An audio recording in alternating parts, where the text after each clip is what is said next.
Our first speaker is going to be Morteza Dehghani. Morteza is an associate professor in psychology and in computer science, as well as associated with the Brain and Creativity Institute. And he's at the Dornsife College of Arts and Liberal Arts. And Morteza is going to talk about morality maps today, and in particular is going to focus on techniques to understand morally motivated hate.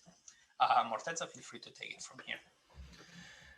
Good morning. Thank you very much, Emilio, for that wonderful introduction. Thank you, Yolanda, for putting this symposium together and for inviting me. So as some of you know, my work is generally on morality, combining data science and psychology. Since 2016, I've basically been focused on better understanding hate, whether hate crimes or hate speech.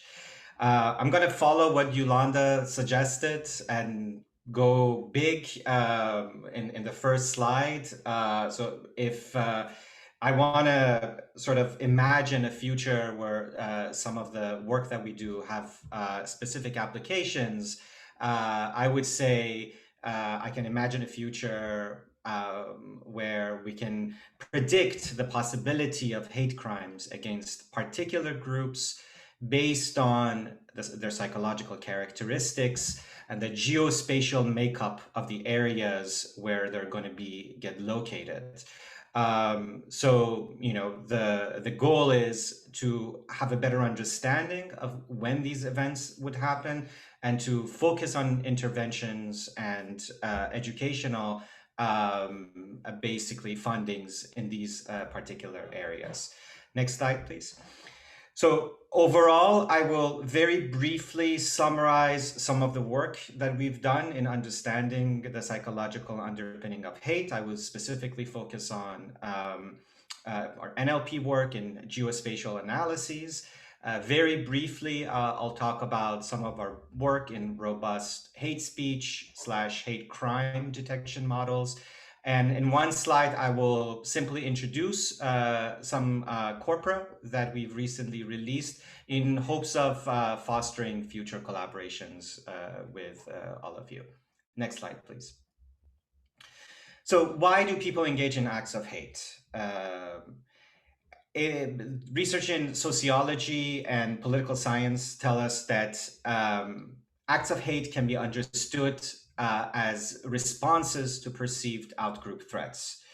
But in our work, we're interested in understanding what is it about some threats and the people who perceive them that is sufficient for inducing such costly behavior. This work is coming from psychology, so it's very much theory-oriented. And the model that we've been working on for the past couple of years, we refer to it as the moralized threat model. And very briefly, to summarize this model, I would say that probably the biggest component is that when outgroup behavior is seen as immoral, the risk of acts of hate increases. When these particular moral values that are related to outgroup behavior, they're strongly held, the likelihood of the threat being moralized increases, and as a consequence, then the probability of acts of hate would increase. There's also a direct associations between these types of group level moral values and acts of hate. And the relationship between these values and acts of hate are mediated by the belief that the target has done something morally wrong. Next slide, please. How do we test this model? We basically ground the model in the moral foundations theory. I'm not going to talk about it extensively, just to say that this is a 5-factor psychological model of morality, which posits that there are set of individualizing values that are about keeping individuals safe, and making sure that individuals are being treated fairly, and there are a set of group values that are about sort of keeping the cohesion of the group together. So the first set of values are called individualizing values, and the second set are called the binding values. Next slide, please. So going back to the model, this set of hypotheses become about these group level moral values that are about sort of keeping the cohesion of the group together. Next slide. So the general type of studies that we do is that we look at hate speech in social media, specifically in more radicalized social media, such as GAP. We look at distribution of hate crimes and hate groups across the US. We're now working with EU data to do the same type of analysis in the EU. And then we do behavioral experiments to establish causality and to be able to directly test some of the effects that we find in our correlational, quote unquote, big data studies. I will only talk about the first set of studies focusing on social media and geospatial analysis. So of course, when we do social media analysis, we don't have access to people's moral values. We don't know whether they're perceiving threat or not. What we have access to are the sentiments that they express. So in this study, we looked at binding sentiments and its correlation with hate speech. Next slide. The way we operationalize this is that we have coding manuals to be able to code for moral sentiment, to be able to code for hate speech. And then we manually have coded two different corpora, one just for moral values, one for hate speech and moral values. These are the two corpora that I'm going to talk about that are publicly available. We train models on these annotated corpora, and then we apply it to the whole data set. The one model is for predicting hate. The other model is for predicting moral sentiment. Next slide, please.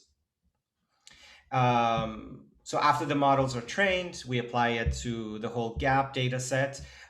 We use nested logistic regression where individuals, different types of moral sentiment are nested within that particular user. Next slide. And what we find, and this is something that we found over and over again in different social media sites, different contexts, is that posts that generally, or type of language that evokes binding vices, have a lot more risk of containing hate speech than posts that don't.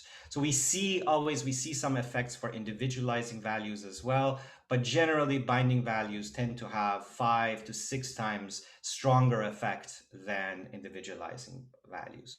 So from our findings, it seems that hate speech tends to be articulated through the language of group-oriented morality.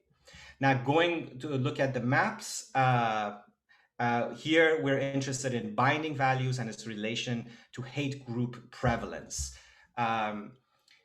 We operationalize this based on two different data sets. One comes from Southern Poverty Law, and that's about prevalence of hate groups across the United States.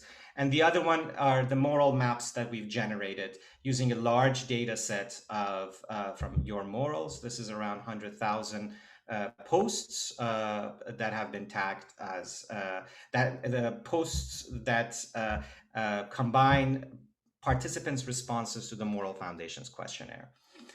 We use multi-level regression and synthetic post stratification. I don't think I have time to get into the details. Next slide. You can access these maps and demo them on mapyourmorals.usc.edu. The point is that we get non-representative data that tends to be a lot more liberal, a lot more educated, and we use these techniques to make them representative or pseudo-representative based on the underlying makeup of each individual county. Next slide. Next slide, please. So we average the count of hate groups across 5 years using Bayesian techniques, specifically negative binomial models. And this is the result. We see that for a given US county, 1 unit increase in binding values is associated with an expected 26% increase in per capita rate of hate groups. Next slide. The map on the left are ground truth, the data that we got from Southern Poverty Law Center. The map on the right are the predictors. We're over predicting, but for some of these factors, I think over predicting is better than under predicting. Next slide. So what I've shown you so far is that hate speech and the regional prevalence of hate groups, they're both strongly associated with these types of group-based morality. Next slide. We're not going to get into the question of why. That's where the experimental effects come in.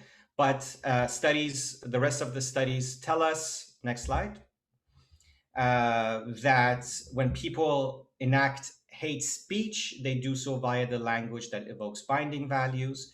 When they participate in hate groups, they tend to do this in counties that prioritize binding values.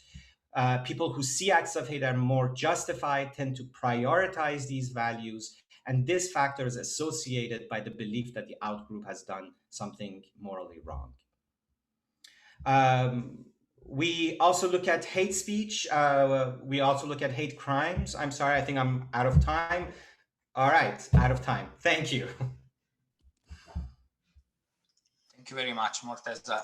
This is a reminder that we're going to have our Q&A session at the end, just like yesterday. So our next speaker is Fred Morstatter. Fred is going to talk about emerging cultural identities. Fred is a research leader at the USC Information Sciences Institute, as well as a research assistant professor in the computer science department. And Fred, why don't you take it from here? All right, sounds good. Yeah, so thank you very much. Yeah, so one of the most important things that we can give to a model is context. And in the human domain, very often the context that's overlooked is culture. So cultures are defined as a series of shared understandings among members of a group. So those shared understandings can be anything from like what is good, what is bad, who belongs, who doesn't, so on and so forth. And very nicely for us, Burns has provided a really nice taxonomy about those rules. So things like who are we, what symbolizes or defines us, membership and involvement, and so on and so forth. And what's really nice here is that these understandings can manifest as redundancies in behavior. And for us as machine learning people, we should really like that because we can capitalize on those and build models to detect those redundancies. Here's one example in the context of community detection. So here on the left, we have a network from Gamergate. This is a pretty standard network when you look at it. So we have this really dense center in the middle, lots of people retweeting, interacting with each other. And there on the edge, we have all of these little dots, all of these funny little dots. They're not connected. They don't really interact with each other. And as network scientists, we're very often tempted to just throw those people away. That's very common as a pre-processing step. But the problem there is when you do that, you throw away a lot of the humanity. So what we've done is we've developed a community detection approach that augments existing community detection approaches. What it does is it learns the rules, those redundancies for the people within a community in those big clusters, and it learns how to assign those lowly connected people into those big clusters.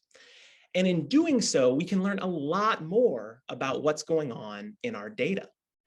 So the bottom right kind of shows this. So Cessna and modularity, two very commonly used community detection algorithms, each using that pre-processing step, throw away about 40% of all the hashtags. And in the context of Gamergate, these are the hashtags that are thrown away.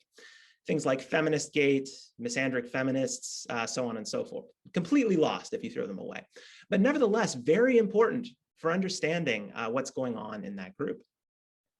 At the top right, we see we are able to classify all of the users, and more so with higher predictive accuracy than the state of the art. Next slide. All right, so another thing we've been doing in terms of culture is looking at cultural artifacts in code. So here what we're trying to do is we're trying to see, hey, do people leave behind signs of the culture they're from in the code they write? And to do that, we've been studying this through the lens of something called Conway's law. Conway's law states that any organization that designs a system will produce a design whose structure is a copy of the organization's community structure. And at the company level, this has been reproduced time and time again. So tightly coupled organizations produce less modular software, and loosely coupled organizations produce more modular software. That's McCormack et al. 2012. That's just one representative of all the work in Conway's law. But what we're asking here is we're asking, what is the influence of culture on the development of code? So to do this, we developed a representation technique for software repositories. It uses things like the structure of the code via something called code_dev. It also uses first order features of the GitHub repositories, so things like the number of forks, the number of comments, so on and so forth. So here's a Tisney representation of that representation. So of course, X and Y doesn't really matter. What matters is which dots are closer to each other. And you can see here that definitely company matters, right? So things like the 10-cent repositories are all on the bottom right, the NVIDIA ones as well. However, what's really interesting here is that almost all of the repositories beneath the dashed line are from China, and almost all of those above the dashed line are from the United States. So we can kind of see both levels of culture playing here, right? We see the company driving some of those repositories closer together, but also in a larger sense, we see them separating the map almost perfectly. Next slide. All right, so next I'm going to talk about a project that we're just getting started and I'm pretty excited about. The project is called VENICE. And the idea behind VENICE is that we can automatically detect these cultural rules by observing the behavior of a particular population. So at the top, we have a population. From it, we have all sorts of found data. We have maybe cultural texts, stories, so on and so forth, news from and about that group, tweets, so on and so forth. From there, we extract a lot of different features. We look at relation extraction to identify the events they talk about. We also extract moral foundations, going back to Morteza's talk, as well as topics and pretty much any other feature you can imagine. All of these feed a knowledge graph, which have these rules or moral foundations and so on and so forth stored into them. Now, what's interesting about this project is we verify that these rules are actually correct by going out and talking to the population, by conducting interviews to make sure that those are right. All right, next slide. All right, so this is one example of the kind of thing that we're doing in VENICE. So here we're looking at some pre-post analysis of violent events in LA. So this is one particular response to a violent event, which is the murder of George Floyd. And we're looking at tweets from Los Angeles talking about it. So you can see in the pre-period, before that vertical line there on the left, that there's relatively little moral expression in the data. And then on the right, there's an explosion of moral expressions in the data. So you can see things like care, sanctity, absolutely blow up in the data. The next thing we did was we clustered these users. So we looked at who are the users, we looked at their tweets, and we clustered them by their moral expressions. And we found 4 predominant groups in the data. So we see group 1, they're looking at, or they're leaning on, for example, the vices and virtues for authority relatively equally. Group 3 is leaning predominantly on the virtues, and group 2 is leaning predominantly on the vices. So even within this data set that's focused on LA, we see many smaller cultures within the data, and each have different reactions to this event. Next slide. Yeah, so just to wrap up real quick, looking forward.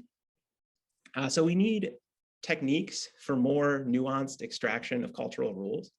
So one of the tricky things about identifying these rules is that because everybody in a group follows them, they don't necessarily talk about them. And we may need to go beyond just text, just verbal cues to find these. We may need to look at things like behavior in order to understand what people believe, what their shared values are. Also, understanding the consequences of these rules can be very beneficial in mining them. So what are the outcomes of them? And can we work backwards from there to understand what those shared values are? And of course, we need techniques to mine these rules with better fidelity. So this concludes my talk. I'm just going to leave on the Burns taxonomy. All right, thank you. Thank you very much, Fred. This is a reminder for everyone to use the Q&A function to post your questions. I see that somebody has already started. So let's move to the next talk that is going to be by Marlon Twyman. The topic of this talk is successful teaming. Marlon is a colleague of mine at the Annenberg School of Communication and an assistant professor in the communication department. And Marlon, why don't you take it from here? Hey, thanks, Emilio. So my talk today actually thinks about the ways that we can integrate artificial intelligence into systems that are designed to help teams assemble and perform better. And so this project initially started off with the research team I was on asking the question, well, how can we measure and better understand how self-designing teams assemble? And what I'll share with you all today is how a network of invitations ended up emerging, and how we can then explain the role that technology used in balancing some individual priorities, preferences people had for, say, demographics and skills, and then I'll leave you all with some questions for the ways in which specifically artificial intelligence can help this process be better. Now, what we found, I'm not going to bury the lead, what we found empirically is that prior collaborations were one of the more meaningful networks for teams to rely on. With the logic being, as people were going into a task that we gave them, they were trying to invite people that they had shared experiences with, that they had understanding of their capabilities, and coming from some theory on team dynamics, this coordination can be explained by there being a relatively lower barrier of learning. So people can more quickly coordinate because there's less establishment of norms, because that work has already been done in the past. And what this figure shows, it kind of leads to how our study was designed. We had two different disciplines represented in our data, and initially there was no overlap between them. Now, because interdisciplinary teams, as most of you are aware, I'm sure, because they're becoming very important, ever more important, we wanted to really investigate this question of how can people assess the expertise, capabilities, the competence of people who they may not be familiar with, or who they are not in the same discipline as. How do they understand what quality looks like in a domain that they're not themselves expert in? And what I'm going to argue, especially in future work as well, that I think AI can actually be designed to help solve this problem by allowing for people to assess expertise, personality differences, and other valuable features to help match people up with the potential of helping them find more effective collaborations. Now, for the study that we did, we actually had a team of software developers build a recommender system that for our studies, we had users basically create their own user profiles. And then on the back end, our algorithm was essentially creating scores of compatibility, so to speak. And each user who used the system, once everyone had their data in, they were able to view a rank ordered list of people who matched them well. And they were able to see this in a list, say like 1 to however many other people there were in the network. And so from this like simple user interface that was fed on the back end by a machine learning algorithm, what the AI was able to do, it was actually able to provide a good deal of complex information that was simplified into just a rank ordered list. And then once that list was in place, we allow users to basically chat or message with one another and extend invitations to collaborate. And what ended up happening was people have much more information about the other people that were in the research setting that I'll tell you all about in the next slide or two. And we were able to see that people would very easily review profiles, review the ordering of the people that they had available as potential collaborators. And we were observing these cross-disciplinary invitations, as the figure shows. So no longer were these relationships isolated to within discipline. We were able to have people and promote people inviting one another across disciplines. Next slide, please. And this is just a really quick visual to show once people had the list, they could just click a button to start this messaging thread, and we use this transcript or this record of invitation messages to construct our network. Next slide. And so the context we had for two different occasions, we had essentially project teams that were stationed in two different universities with two different areas of expertise, one being environmental ecology and while the other is social psychology. And the goal for these students they were going through a simulation of how they would design a campaign to address some sustainability issue. At the time we conducted the study, it would be things like reducing carbon footprint, trying to generate interest around recycling, recycling batteries in particular. And during these prototypes, we only had about 200 participants in each of the two samples, but we gave them 1 week to engage with one another on our platform, which is where we found some interesting patterns, I would say. And so just some really quick descriptives. So for the amount of activity, not very much overall. While we did have a handful of participants in both of our samples that were extremely active and trying to iterate through potential collaborators, a vast majority sent fewer than 5 invitations in each of our samples, which indicated to us that people were being selective in their pursuit of potential collaborators, which ends up being interesting in the results that I'll show here briefly. Next slide. So for the analysis that I conducted, I use a network modeling technique known as exponential random graph models. And my goal was to use this technique to try to predict the invitations that were being driven by either the recommendations that were generated by our algorithm compared to prior collaboration relationships. And all this equation expresses is that we're trying to find the probability that we can estimate a network that reflects our observed network, and we do that with a linear combination of features that are transformed and then normalized. Next slide. So what we found, the line on the top of the figure is whether or not there was a prior collaboration that existed between two parties, the person sending the invite and the person who received it. And what we see is, one, there's a higher likelihood that you'll send an invitation to someone you have a prior collaboration with compared to not having a prior collaboration, which is the dashed line underneath.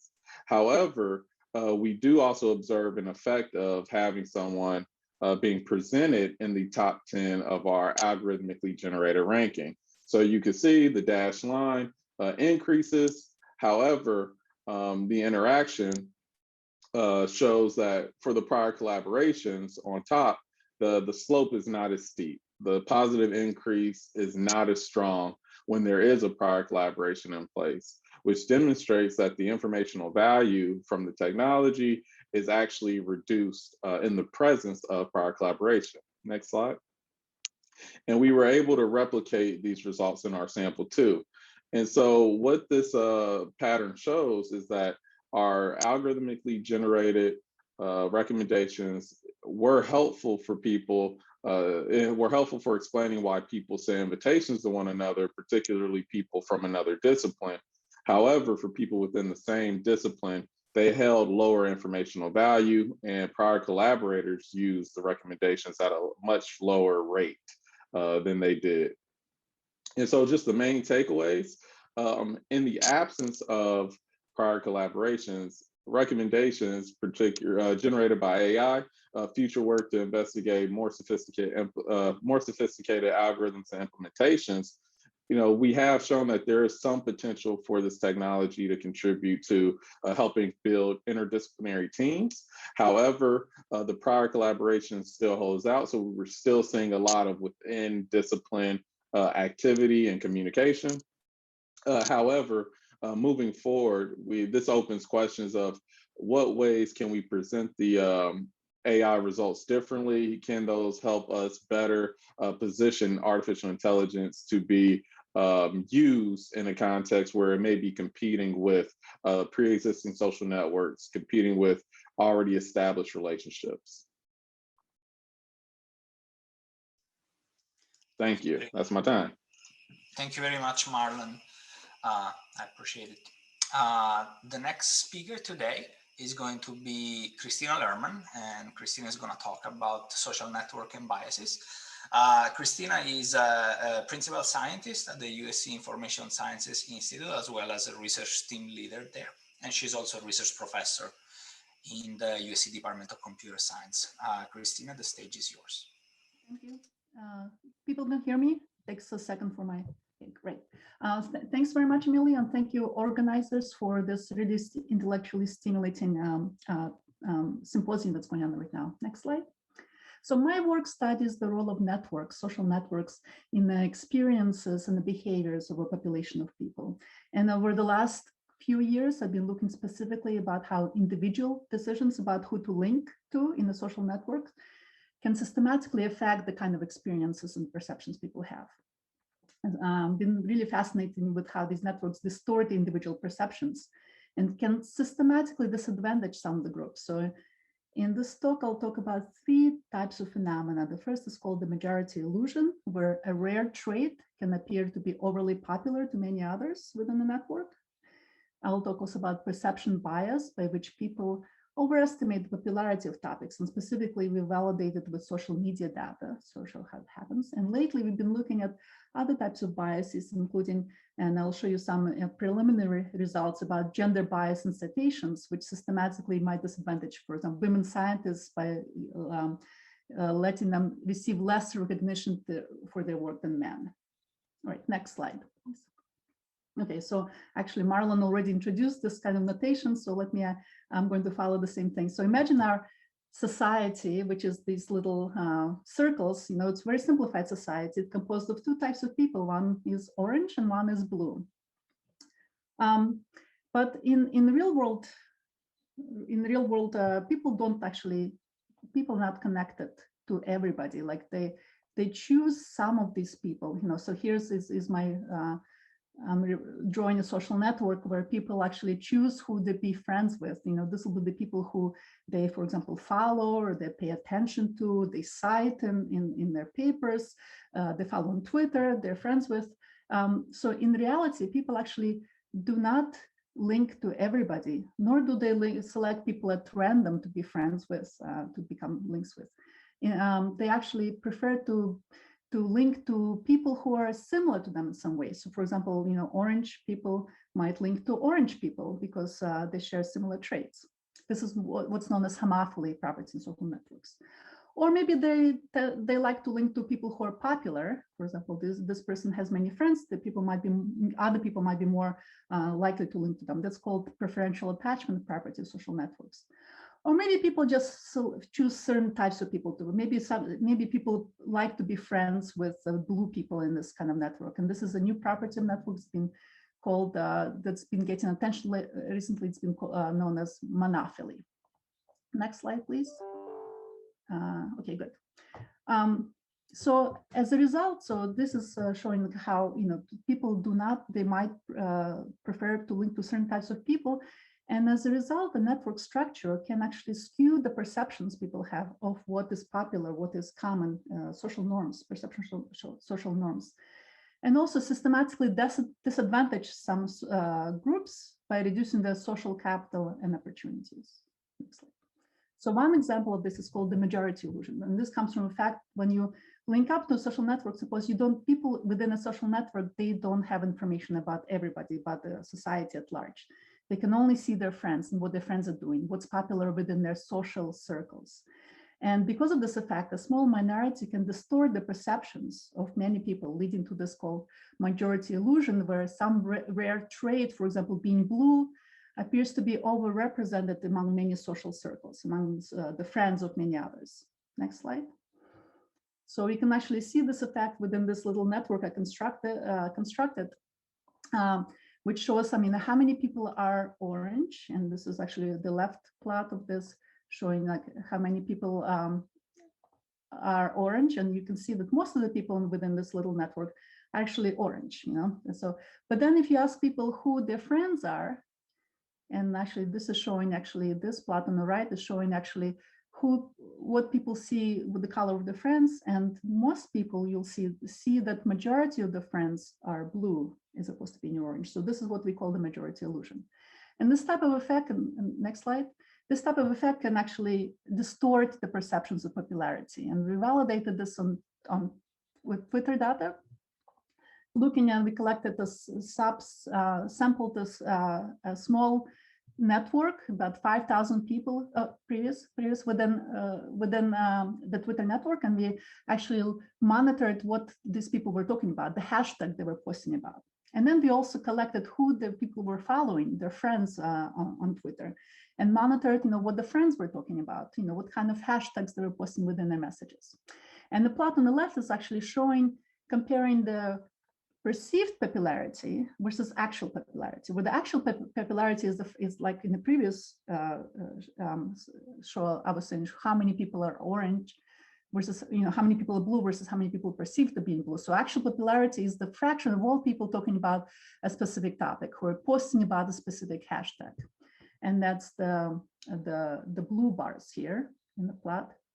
And the orange bars represent how many people, what fraction of friends people see talking about a specific topic. Basically, within that, what fraction of tweets within their timeline they're seeing about using this particular hashtag.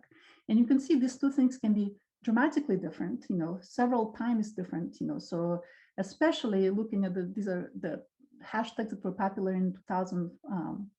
On Twitter in the summer 2014, when the Ferguson shooting of Mike Brown had happened. So you can see, especially for current events and kind of viral topics, you can see that people overestimate how popular it is within a social circle. Like Ferguson, for example, it's being discussed about 3% of people in our sample. But if you look at these people and see how many of their friends are talking about it, people were seeing that, up to 12%, 3 or 4 times as many friends were talking about a specific topic.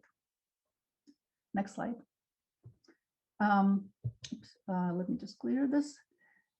So these types of effects also lead to another thing that we've been investigating recently. We're looking at actually scientific citation networks and see how these individual decisions about who to cite, who to link to, might actually emerge and disadvantage, some groups of people. So this plot on the left, and actually the network on the left, is showing a small subgraph within a larger citation network in the field of management. And the color of the dots represent the gender of the authors. And the links between the dots are actually showing who cites whom. So if you're an author, suppose blue author, and you cite the papers written by another author, like red author, for example, there'll be a link between them, and the link will have the color of which author is being cited. So blue links represent, blue authors being cited, and red links represent female authors being cited. And what we see in this little subset, which is just an ego network of linked pair of authors, is actually there's many more blue links than red links. So we can actually systematically quantify how much the citation links represent the recognition people receive through scientific recognition from other authors. So we can systematically quantify how many how many links. So these links are directed. So we can actually see so if author is being cited by others, this is how much recognition they receive from others. This is this quantity. And then they cite others through their papers. This will be this is how much attention they give to others. This is this one. And we can quantify kind of the power of an author as a ratio between how much attention they receive and from other authors and how much attention they give to other authors. Next slide. And then we can look at the ratio between this received versus given attention and compare women to men. And what this will give us actually is a power inequality, how much the disparity in the amount of recognition each group receives versus how much the group they give. And this plot on the left is comparing this power inequality in different scientific disciplines. This is extracted from large-scale bibliographic data set. And you can see actually also how this power inequality has shifted over the years.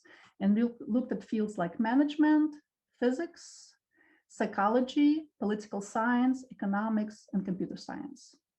So you can see actually within all these disciplines, women have less power. So women are systematically disadvantaged, they receive systematically less attention than men because all of these plots are below 1, which is parity.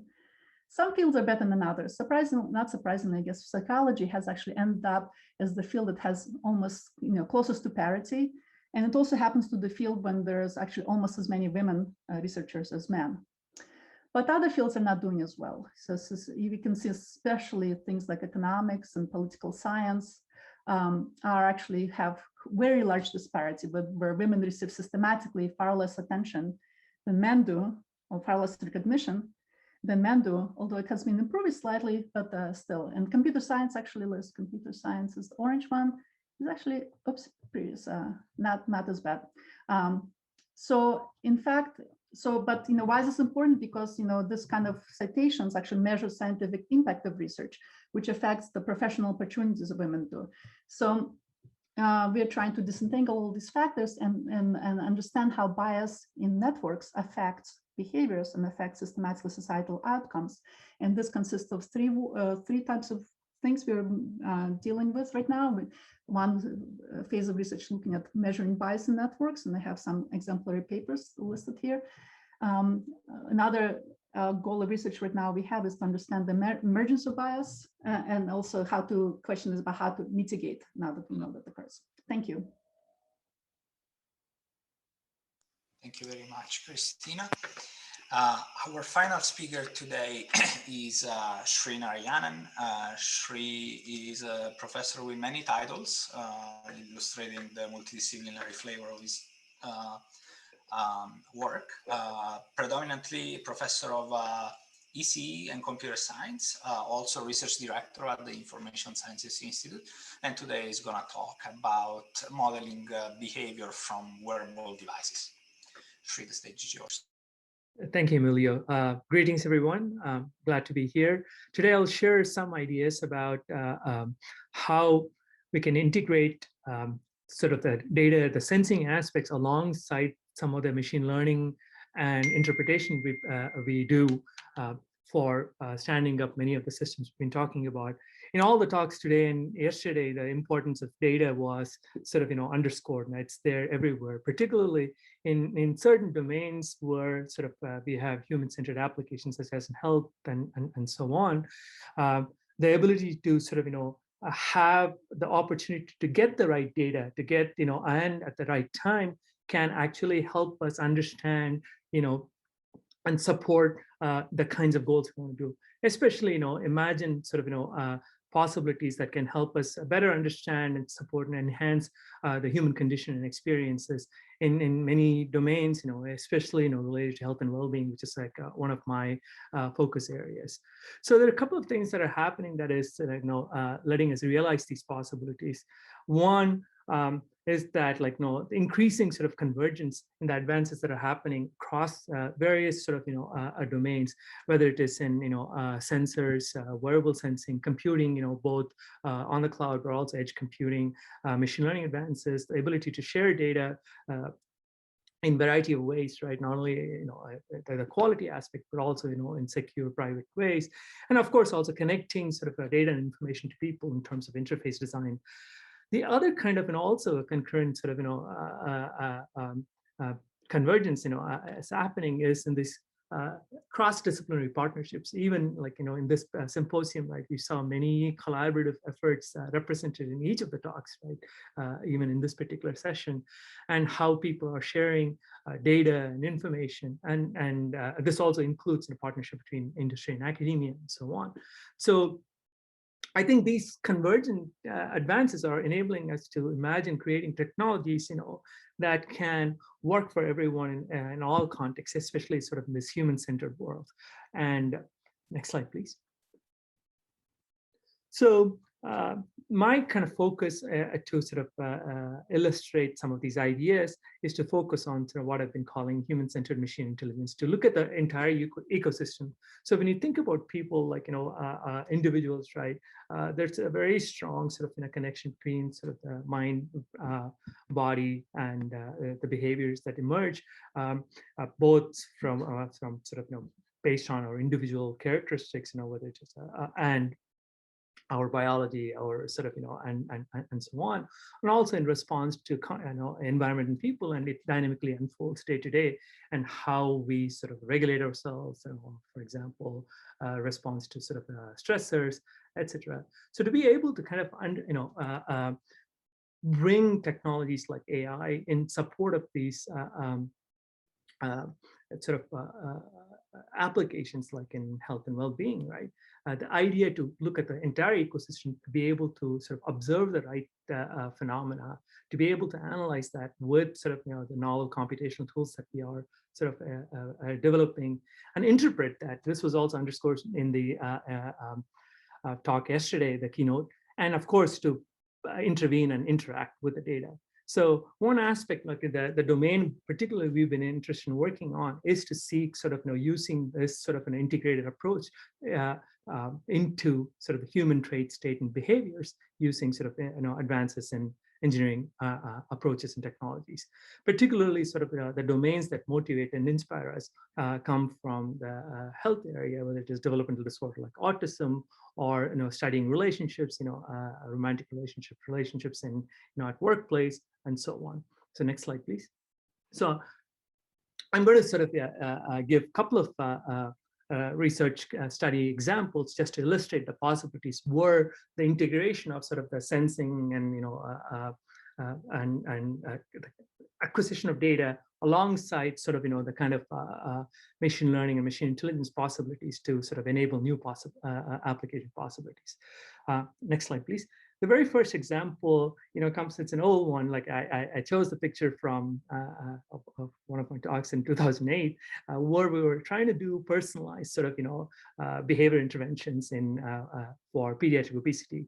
It was a very collaborative project. A number of colleagues that are listed in one of the papers that I've listed here, the NOMI project. So you can see 3G mentioned there, but some of the ideas are very similar to even what we're trying to do today, right? Being able to put variables on people, and there are a lot of sort of challenges there to be able to collect when do you sample, when do you sense, what kind of data do you acquire, because everything that follows in the back end, right, to be able to machine learn with that kind of data is dependent on that, right? What data we're able to. At the same time, we have to consider all the ethical and private and secure issues, and create this ecosystem or network between sort of patients and their providers and so on. And so here we were able to show like what the possibilities were, in a very concrete application where we kind of break sort of the constraints of bringing healthcare to the people, right? And so, and wearable sensors, and the idea of being able to measure things like not just physical activity, but stress and other kinds of behavioral aspects is made possible. So this kind of idea led us to think about like advances in various aspects of doing this, because every piece of data, right, provides us only a slice into these often latent constructs about sort of health state, psychological state, and so on. And so this whole idea of being able to gather multimodal information, both unobtrusively from people, but also what people think about it, becomes very important. In many of the sort of previous talks we heard about, like sentiment and the expression of what people think about, like the self-reports. So in one project, right, this is again a collaborative project with colleagues in psychology, and led by Professor Gayla Margolin, and where we looked at like, can we, with sort of, the idea of wearable sensing and other kinds of multimodal information, be able to bring in machine intelligence to help predict, conflict, upcoming conflict, right? One step ahead so that we can intervene just in time. So here we looked at a number of different sensors, like, from things that give you information about physiological states like electrodermal activity and, ECG, but also sort of, things about like relational information between people, like synchrony between sort of, vocal synchrony between these partners and so on, with which, right, then we can, mechanize, our favorite machine learning systems here, autoencoder here, that can combine these wearable sensing and provide just-in-time information about upcoming conflict at pretty, acceptable sort of, accuracy rates that can in turn be used to implement intervention. So this is sort of an example, and this in fact has led to some patents for the lead authors like Identities and Theodore Kaspari, who did this amazing work. Next slide, please. So in a more sort of recent work with colleagues Christian and Lerman, Emilio Ferrara, and a number of others, we actually extended this idea of how to use this sort of integrated ecosystems of machine intelligence to study how people sort of manage day-to-day demands that are at workplace, right? Which is, for example, like, if you think about hospital personnel, like nurses and clinicians, right? They're constantly dealing with competing demands that are physical, emotional, highly cognitively challenging, and so on. And how do people regulate, manage stress? How are they, how does it affect their productivity, their own well-being, and so on?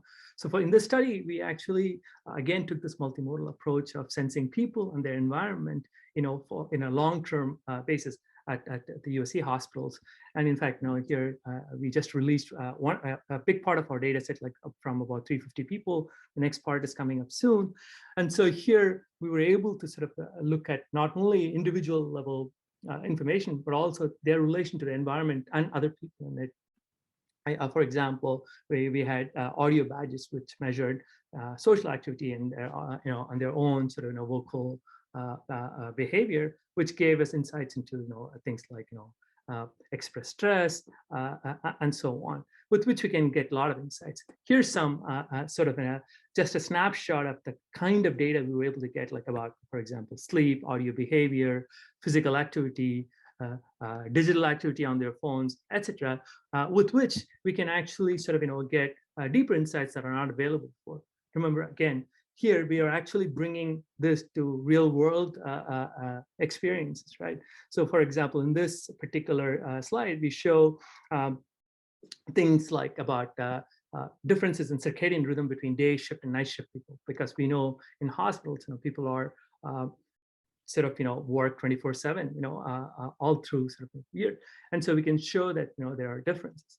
So in summary, sort of, this kind of an approach of bringing an integrated view for machine intelligence, right, from sensing to actually action, will help us do things that people know already, sort of what they want to do, but they can help implement it.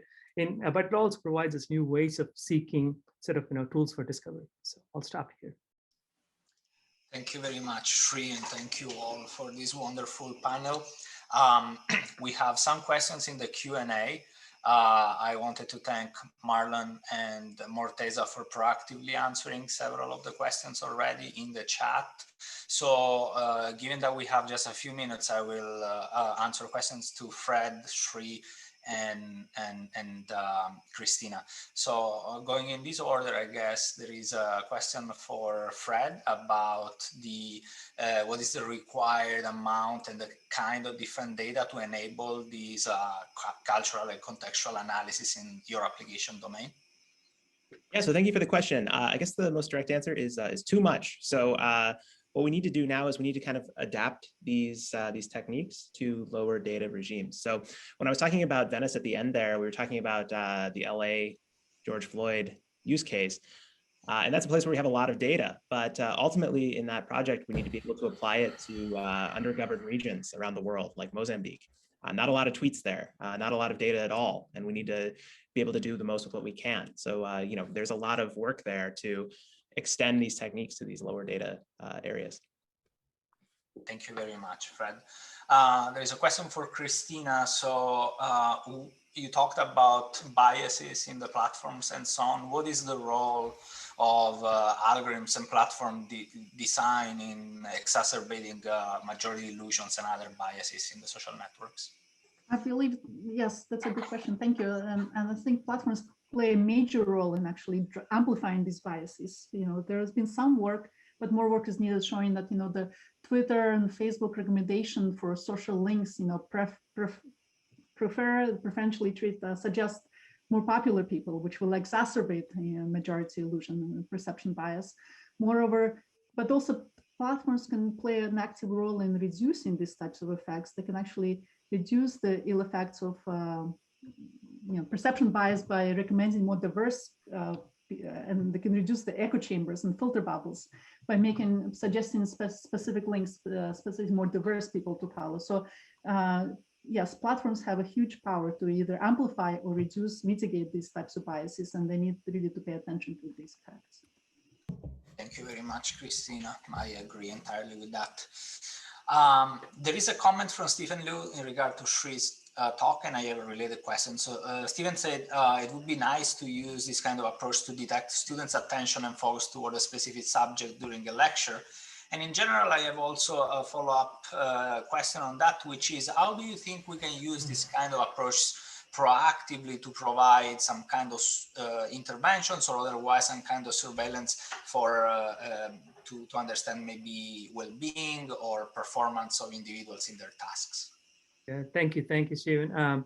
So to answer the first question, I think there's lots of work, including Christina's work, to look at aspects of, especially in these online learning domains, looking at aspects of cognitive effort load, using these multimodal cues, attention, engagement, but also things like directly related to learning about confusion or certainty, so we can actually on the fly use this to intervene, say provide slow down the lecture or ask them to take a break or provide scaffolds. And some of these are being used in these tutoring systems that people have been developing, but the possibilities are much more even in these mediated sort of learning environments.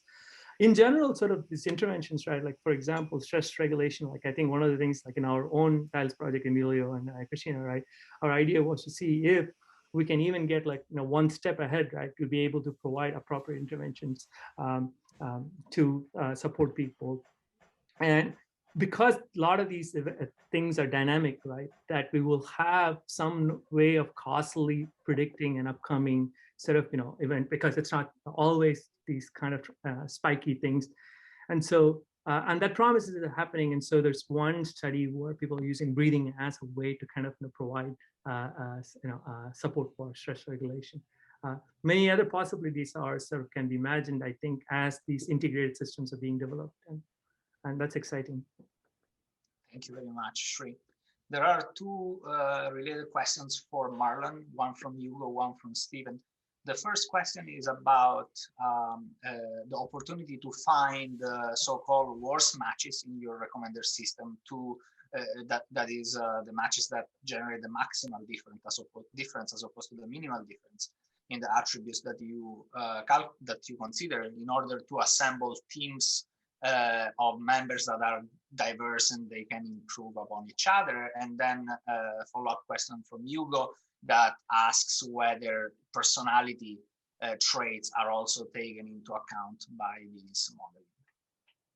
Okay, cool. So I'll answer the first one. I typed the answer in the chat, but I just want to say more about it. So the interesting thing about trying to optimize for diversity, my collaborators have taken the work in that direction. And there are two main takeaways. The first is that when people are self-selecting their own teams, they actually are not selecting into diverse teams, and diversity as measured by skill, competence, or personality, but not necessarily demographics being included there. So the first thing I want to say is you can try to optimize for or try to account for any number of attributes or dimensions upon which you want to be diverse. And so for the system that we had in place, we let the algorithm basically try to have a comprehensive measure of diversity. And that was hard for participants to just naturally gravitate toward, because it was on the order of about 40 different factors, which leads to Hugo's question.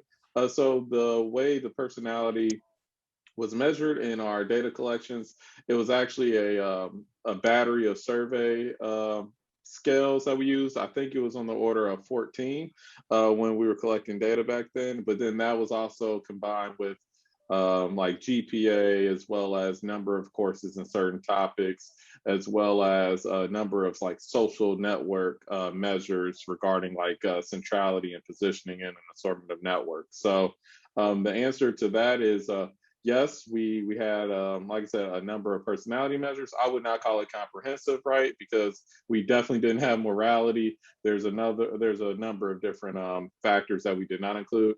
But then also diversity, it's all about how you want to define it. And based on how our algorithm designed it, where it was a much more holistic capture of personality, expertise, competence, as well as some mental ability things. It was hard to optimize for diversity there, but I don't have an answer for the more surface level or demographic diversity around like gender identity or ethnicity or race. So those are the answers there. But if you all want to keep the conversation going, please do feel free to reach out. I'm easily findable at USC. Wonderful, Marlon. Thank you so much. Finally, for Morteza, there is a two-part question. So the first that you answered online to Aditya, who was wondering whether alternative models such as transformers might yield better performance on these prediction tasks. And then there was a question by Gio about whether there are sort of either natural experiments or some kind of interventions that can be carried out on social media to show moral values to groups and assess whether their exhibited morality changes. Emilio, I think you got cut off. So we have, and others have done work showing that yes, moral values can shift over time. Specifically, if you look at within clusters in social networks, when users enter in those clusters and they fuse essentially to what's going on into the cluster, then over time, their beliefs and ideas about certain topics tend to become more similar with that of the group. So there is a lot of research in that area. But I think Gio's first question was about whether there's a correspondence between the expressions of moral concerns online and people's real moral concerns. So we do, I sent a citation for the paper that actually shows that there is this correspondence, but we haven't done both of these together to show that there is a correspondence, and then they get into a group and then their moral values change. So we haven't done that as an experimental factor, but for both of the stages, there's evidence that these values change over time. And there is a correspondence between what people say and how they talk and their actual psychological characteristics, whether it's personality or morality. Thank you very much, Morteza. It's 10:05. I wanted to thank all the panelists and speakers and attendees for this wonderful session on AI for modeling human behavior. We're going to take a 10 minutes break, and then we are going to return for our poster session. Yolanda, do you want to share any closing remarks? Thank you very much, Emilio. Thank you, everyone, Morteza, Fred, Marlon, Christina, and Shri for a wonderful session. We will resume at 15 past the hour, and we will have a poster session. You can join us at the link that I put in the chat. If you connect back to this link, we'll direct you in the right direction. So we'll see you in a little bit. Bye.